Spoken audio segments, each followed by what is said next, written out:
જય જીનેન્દ્ર, જય મારી. આજે ગુરુદેવને કોટી કોટી વંદન અને નમસ્કાર કરીએ છીએ. 94 વર્ષનો જન્મદિવસ છે. એના જન્મદિવસ આવવાનો હોય એના મહિના દિવસ પહેલાં જે એની કામ ને પ્રવૃત્તિ ચાલતી હતી કે આજે પણ અમે એના જન્મદિવસમાં 1 મહિના અગાઉ યાદ કરીએ છીએ કે ગુરુદેવના જન્મદિવસમાં કેટલા લોકોને બૂથ અપાવ્યા, કેટલાને ગાડીઓ અને રેકડીઓ અપાવી, સાયકલો અપાવ્યા. ત્યારે ત્યાંના પ્રમાણમાં દાન પુણ્ય થતા હતા, પણ કોઈને ભીખ માગતા નથી કર્યા. બધાને સ્વાવલંબી બનાવ્યા છે. નાનું મોટું કંઈ પણ કામ કરો અને કમાઓ, પૈસા હું તમને કરાવી આપું, પણ તમે લાઈફ ટાઈમ સુધી મશીનો કેટલાને આપ્યા છે.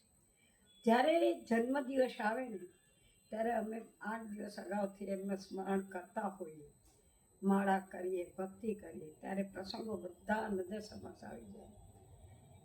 થોડા વખત પહેલાં જન્મદિવસ હજુ આવવાનો તો એની પહેલાં અમરાવતીમાં અમે લોકો દર્શન કરવા ગયા હતા. ત્યારે ભદ્રાભાઈ સ્વામીને બધા જ હતા. ત્યારે અમરાવતીમાં અમે બધા બેઠા હતા અને ચર્ચા ચાલતી હતી.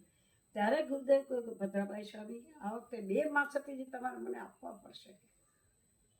તો માસતી વિચાર કરે હજુ તો કે ના, એટલા માટે હું માગું છું કે મનમુનિ માંદા પડવાના જ છે, અને મનમુનિ માંદા પડશે તો મેં તો પાત્ર હાવ છોડી દીધા છે, એટલે મને તો ગોતરી કંઈ ફાવશે નહીં. કે તો કોઈ પણ 2 થાણા તમારે મને આપવા પડશે.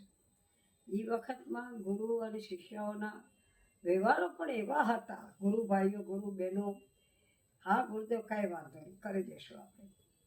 હવે લગભગ મને એમ લાગે 15 દિવસ પહેલાં આ વાત કરેલી હતી, અને પછી ચોમાસું આવતું હતું, અને ભદ્રાભાઈ સ્વામીએ 2 થાણાને મોકલ્યા, અસ્મિતાભાઈ સ્વામીને બીજા મા સાથેજી, અને ત્યાં ગયા. અને બરાબર 15મે દિવસે મનમુનિને હરપેશ નીકળ્યા. ત્યારે બી અમે લગભગ ગયા હતા. હરપેશ મટી ગયા પછી ત્યારે પણ એ ચર્ચા કરતા હતા કે અમે વડીલો થઈ જઈએ છીએ ને પછી અમારી તકલીફ બીજી બહુ વધી જાય છે. જો અમે ગોતરી પાણી છોડી દઈએ છીએ કે એટલે અમે પરવશ થઈ જઈએ છીએ. કે હકીકતમાં હું અવારનવાર કહેતી હોઉં ને કે બધાએ સ્વાવલંબી રહેવું જોઈએ. પોતાનું કામ તો દરેક વ્યક્તિ પોતે જ કરવું જોઈએ. વહુ આવી ગઈ, એનાથી કે સાસુ એ પોતાની જવાબદારી છોડી દેવાની જરૂરત નથી. દીકરીઓ મોટી થઈ એટલે માએ પણ છોડવાની જરૂર નથી. તે મેં હસતા કહ્યું, ગુરુદેવ તમારે ભલે ચેલાઓ આવે, શિષ્યાઓ આવે, પણ તમને શું જોઈએ છે એ બધી જ વસ્તુ બધાને ન ખબર હોય. થોડી ઘણી જવાબદારી તમારે પોતાની રાખવી જોઈએ. કારણ કે તમારી દવાની પણ જવાબદારી તમે ન થાય, એ પણ મનમુનિ આપે. માનો કે મનમુનિ અટકી જાય તો તમારું શું થાય? તો કે બસ એ જ ચિંતા સતાવે છે કે અમે લોકો પરવશ થઈ ગયા છે. અને એને કારણે આજે હું કહું કે ભદ્રાભાઈ સ્વામી બધા પણ હવે અમારા સાધુ જીવનમાં પણ આ પરિવર્તન લાવવું જરૂરી છે, તમારા જેમ સંસારમાં છે પણ, કે એટલું બધું શિષ્યો ઉપર ન મૂકી દેવું જોઈએ અમારે, કે અમને અમારા શરીરની પણ જતના એ લોકો કરે. ને ખરેખર ત્યારબાદ હજુ તો અમે આ બધી વાતો કરતા હતા, એવામાં એક મારી સાથે બેન આવેલા હતા. એ બેનને કોઈ વળગાડ હશે, એટલે મારી સાથે કોઈ મૂકી ગયા હતા ટ્રેનમાં કે ગુરુદેવની પાસે લઈ જવાના છે, અને ગુરુદેવ સાથે વાત થઈ ગઈ. એટલે આપણે તો કોઈને ના ન કહીએ, ભલે ખુશીથી આવે. જ્યાં અમે હજુ દરવાજામાં પગ મૂકીએ જ ને ત્યાં ગુરુદેવ બોલે, આ ભાઈને ક્યાં લઈ આવ્યા તમે?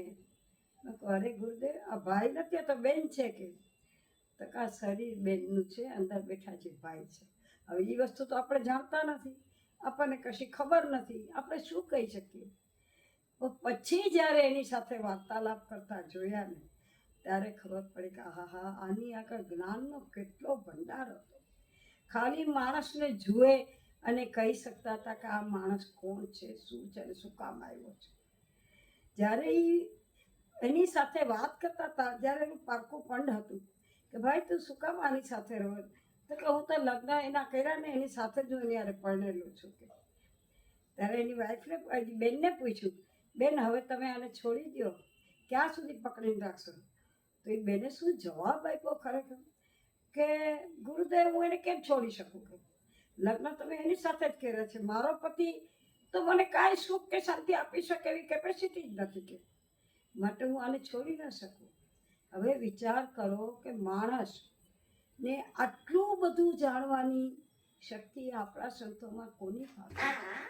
અંતે એ ભાઈ બહેનને કહેવું પડ્યું કે ભાઈ તમે જરાક શાંતિ જાળવજો, કોઈ પણ હિસાબે હમણાં તમે કાંઈ ઉતાવળ નહીં કરો અને તમારાથી જે થાય ને તે તમારે, બાકી આ બેન એના શરીરને છોડવા નથી માગતા, એ બેન નહીં છોડી શકે.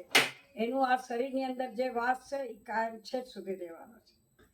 જ્યારે આવું વિચાર કરીએ ત્યારે આપણને એમ લાગે કે આપણે કેટલા અજ્ઞાનને અવૃત છીએ. હવે ખરેખર ક્યારેક આવા પ્રસંગો જોઉં છું, આવા પારકાપણ બી જોવા મળે છે, પર પીડાઓ બી જોવા મળે છે, પણ હવે એના નિરાકરણ કરવાવાળું કોઈ આપણી પાસે રહ્યું નથી. આ જ ગુરુદેવે કઈ સાધના કરી, કઈ ઓલી કરી, સમજ નથી પડતી. પણ આજે ગુરુદેવની ખોટ તો આપણા સારા સમાજને ખૂબ જ પડે છે. જ્યારે એ કહેતા કે હજુ તો મંજુલાબેન મારે ઘણું ભોગવવાનું બાબો, તમે કેમ ભોગવો, તમે દુનિયાનું આટલું ભલું કરો, તમે તો કે તમને ખબર નથી, તો પછી આ બધાનું જે ભલું કરું છું ને એ કોકને પાલિતાણા બેસાડા, કોઈને શિખરજી, કોઈને બાટલામાં, આ બધા લોકો જેવો હું વીક થઈશ ને ત્યારે તમે જોજો મારી હાલત શું હશે. આ બધા બહાર આવી જશે, બધા મારા ઉપર સવાર થઈ જશે, કારણ કે એનો વાંક નથી. મેં એને પૂર્યા છે તો એ મને છોડી દેશે કે? ત્યારથી નક્કી કર્યું કે કોઈ દિવસ પર પીડા હોય કે કંઈ પણ પ્રોબ્લેમ હોય તો સંતો પાસે આ વિધિ કરાવવી નહીં. જો સંતોને આટલી પીડા ભોગવવી પડતી હોય આપણા માટે, અને પછી તો આપણને સંતોને યાદ કરવાનો ટાઈમ હોતો નથી આપણા લોકોને, ધર્મના રસ્તે પણ નથી ચડતા કોઈ, તો આવા સંતો ગુરુઓ હોય તો પણ આવી ક્યારે પીડા ગુરુદેવોને આપવી નહીં. ત્યારથી નક્કી કર્યું, ત્યાર પછી કોઈ દિવસ ગુરુદેવને પૂછવાનો પણ વિચાર કર્યો નથી. કર્મ આપણે બાંધીએ છીએ અને સજા આપણે કોને આપીએ છીએ? જે આપણું ભલું કરે એને જ સજા મળે છે. તો આવી સજાથી પણ બહુ બચવું જરૂરી છે. ઘણી વાર ગુરુદેવ સાથે બેસતા બેસતા એવી એવી વાતો સાંભળવા મળતી હતી કે જ્યારે આમ નવરા બેઠા હોય એનો વિચાર કરે ને ત્યારે એ વસ્તુ આપણને નજર સમક્ષ આવે. જ્યારે એ 65 યંત્રના જાપ તો એને અમને લાઈફ ટાઈમ સુધી ભૂલી શકીએ એમ નથી. કે જ્યારે 65 યંત્રના જાપ થતા હોય અને એ પાઠ નીચે યવતમલની અંદર નાગને નાગણી બેઠા હોય અને આમ સાવકો હલે નહીં કે ચલે નહીં, અને એ 65 યંત્રના જાપ જે તિર્યંજ ગતિમાં ગયેલા નાગ નાગણીઓ સાંભળે અને એક મુખ પણ હલાવે નહીં કે પૂછ પણ હલાવે નહીં, અને જેવા 65 પૂરા થઈ તો ક્યાં અદ્રશ્ય થઈ જાય આપણને ખબર પડે નહીં. ત્યારે અમે કે ગુરુદેવ આ નાગ ને નાગણી, તો કે હા એ આવ્યા હતા, એ કે અધૂરું રહી ગયું હોય ને કોઈ માણસનું એ પૂરું કરવા કોઈ પણ ભાવમાં કોઈ પણ ગતિમાં આવે કે, માટે કોઈનું ઋણ રહેતા નહીં, કોઈનું અધૂરું રાખતા નહીં, ક્યારેય જિંદગીમાં કોઈનું દેવું કરતા નહીં. આ બધા દેવા ચૂકવવાના સાધનો છે. આ દેવદેવી હોય તો પણ એનું ઋણ બાકી હોય ને તો એ લેવા આવે જ. હવે આવી વાતો હવે તો ક્યાંય સાંભળવા મળતી નથી. ગુરુદેવ આજે તમારા ભક્તોએ પણ ખૂબ સારી એવી મહેનત કરી છે. તમારું કન્યા છત્ર ખૂબ સરસ ચાલે છે. આજ તમારી હોસ્પિટલ પાછી હતી એવી નવી બની ગઈ છે, અને એ ધન્યવાદ તમારા ભક્તોને, મેન ચંદ્રકાંતભાઈને અને એની સાથે મળેલા દરેક ભાઈઓ બહેને જેને સાથ સહકાર અને સેવામાં સાથ આપ્યો તે બધાને ખૂબ ખૂબ ધન્યવાદ આપું છું. અને ગુરુદેવ તમે જ્યાં બેઠા છો ત્યાંથી તમારા ભક્તો ઉપર સદાય અમી દ્રષ્ટિ રાખજો, સદબુદ્ધિ આપજો, અને ક્યાંક ભૂલ થતી હોય તો પાછા વાળજો. તમારો તો ભાવ સુધરી ગયો, તમે તો તમારું આ જીવન સાર્થક કરીને ગયા. અમારું બગડતું જીવન સુધારવા માટે જે યોગ્ય લાગે તે માર્ગદર્શન આપો, એવી શુભ ભાવના સાથે જય જિનેન્દ્ર, જય મારી.